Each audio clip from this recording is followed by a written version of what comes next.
Hello friends, പത്രമാറ്റിൻ്റെ പുതിയ എപ്പിസോഡിലേക്ക് എല്ലാവർക്കും സ്വാഗതം. അങ്ങനെ അനാമിക തെറ്റുകൾ ചെയ്തിട്ടുണ്ട് എന്നുള്ളത് നമ്മുടെ തെളിവ് സഹിതം നന്ദു കണ്ടെത്തിയിട്ടുണ്ട് കേട്ടോ. മുത്തശ്ശൻ്റെയും എല്ലാവരുടെയും മുന്നിൽ ആ ഒരു തെളിവുകളൊക്കെ ഇങ്ങനെ സമർപ്പിക്കുകയാണ്. ഇത് കണ്ടിട്ട് ജാനകിക്ക് ഒട്ടും തന്നെ അങ്ങോട്ട് സഹിച്ചിട്ടുണ്ടായിരുന്നില്ല. ആ സമയത്ത് മുത്തശ്ശൻ പറയുന്നുണ്ട്, എടി ജാനകി, നിനക്ക് തെളിവുകളൊക്കെ നിർത്തിയിട്ടും നിൻ്റെ മരുമകളെ നിനക്ക് വിശ്വാസമാണല്ലോ. ഇവർ കഷ്ടപ്പെട്ട് കണ്ടെത്തിയിട്ടും അതൊന്നും നീ അംഗീകരിക്കാതെ ഇപ്പോഴും ആ കള്ളിക്ക് വേണ്ടി നീ സപ്പോർട്ട് ചെയ്യുകയാണോ ചെയ്യുന്നത് എന്നൊക്കെ ഇങ്ങനെ പറയും കേട്ടോ.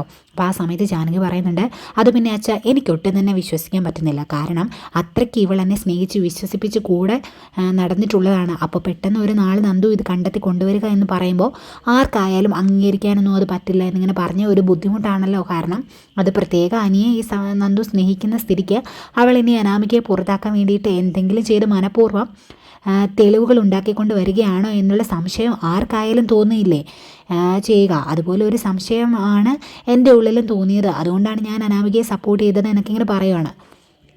അപ്പോൾ ആ സമയത്ത് മുത്തശ്ശൻ പറയുന്നുണ്ട്, നന്ദു എന്ത് ചെയ്താലും നിനക്കൊരു സംശയം ഉള്ളതുകൊണ്ടാണ് ഈ ഒരു നിലപാടിൽ നീ ഉറച്ചു നിൽക്കുന്നത്. പിന്നെ ഞാൻ പറഞ്ഞപ്പോൾ നിനക്ക് ഏകദേശം കാര്യങ്ങളൊക്കെ പിടികിട്ടിയില്ലേ?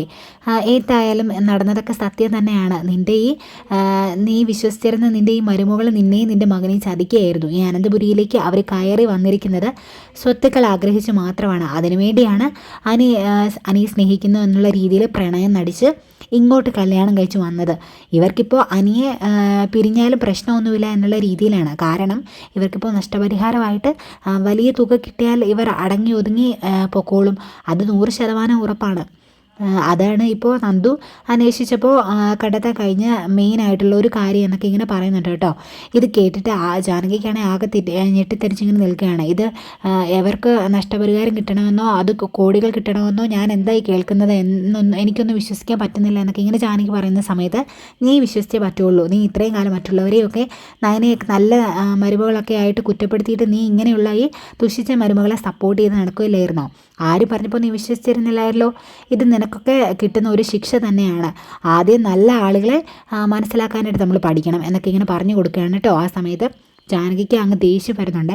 എന്നിട്ട് അനാമികയോട് പറയുന്നുണ്ട്, എടി, നീ എന്നെ ഇത്രയും കാലം പറ്റിക്കുകയായിരുന്നല്ലേ? എന്നെയും മകനെയും ഈ തറവാട്ടിലുള്ളവരെയൊക്കെ ചതിക്കുകയായിരുന്നല്ലേ ഇതിൻ്റെ ഉദ്ദേശം?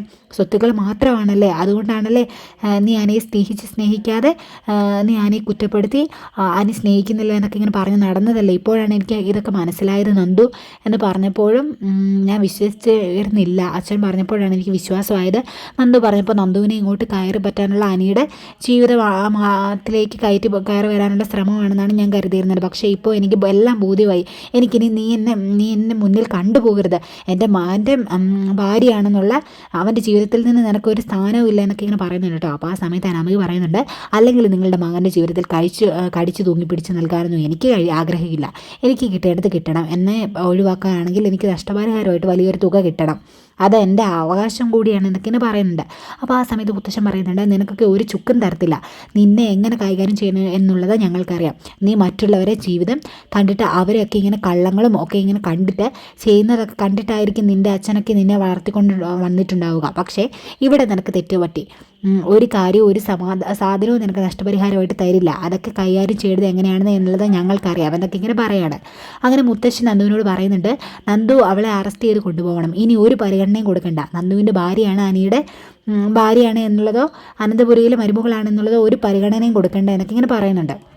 എന്നിട്ട് മുത്തശ്ശൻ പറയുന്നുണ്ട്, ഞാനും കൂടെ വരുന്നുണ്ട്. എന്തായാലും ഇവളെ ഇനി പുറം ലോകം കാണിക്കാനായിട്ട് പാടില്ല. ഇങ്ങനെ ക്രിമിനലുകളൊന്നും ഇവിടെ ഇങ്ങനെ വാഴാനായിട്ട് പാടില്ല എന്നുള്ള രീതിയിലൊക്കെ ഇങ്ങനെ മുത്തശ്ശൻ പറയുന്നുണ്ട് കേട്ടോ. അങ്ങനെ മുത്തശ്ശൻ്റെ വാക്ക് കേട്ടിട്ട് നന്ദു പറയുന്നുണ്ട്, മുത്തശ്ശൻ പറഞ്ഞതുകൊണ്ട് മാത്രം ഞാൻ എന്തായാലും അറസ്റ്റ് ചെയ്യുകയാണ്. ഇത്രയും കാലം ഞാൻ അനിയുടെ ഭാര്യയല്ലേ, അനന്തപുരിയിലെ മരുമകളല്ലേ എന്നൊക്കെ ഇങ്ങനെ പറഞ്ഞിട്ട് വെറുതെ വിട്ടതാണ്. ഇനി അതുണ്ടാവില്ല. എന്തായാലും മുത്തശ്ശൻ പറഞ്ഞതല്ലേ, അതുകൊണ്ട് ഇനി എന്നെക്കൊണ്ട് ചെയ്യാൻ പറ്റുന്ന രീതിയിലൊക്കെ ഇവളെ ഞാൻ തിളച്ച് ഒരിക്കലും പുറത്തേക്ക് വരാത്ത രീതിയിൽ തളച്ചിടും. കൂടെ അച്ഛനെയും അമ്മയും അവളുടെ അച്ഛനും അമ്മയൊക്കെ കൊടുക്കേണ്ട കേസൊക്കെ ഞാൻ കൊടുക്കും എന്നൊക്കെ ഇങ്ങനെ പറഞ്ഞിട്ട് അനാമികയെ അറസ്റ്റ് ചെയ്തുകൊണ്ട് പോവുകയാണ് കേട്ടോ നന്ദു. അപ്പോൾ ഇന്നത്തെ എപ്പിസോഡ് ഇത്രയേ ഉള്ളൂ. അപ്പോൾ ഇനി എന്തൊക്കെയാണ് നമുക്ക് ബാക്കി കണ്ടറിയാം. അപ്പോൾ ചാനൽ സബ്സ്ക്രൈബ് ചെയ്യാത്തവരുണ്ടാവുന്ന സബ്സ്ക്രൈബ് ചെയ്യണേ. അതുപോലെ ലൈക്ക് ചെയ്യാനും ഷെയർ ചെയ്യാനും മറക്കരുത്. Okay, bye bye.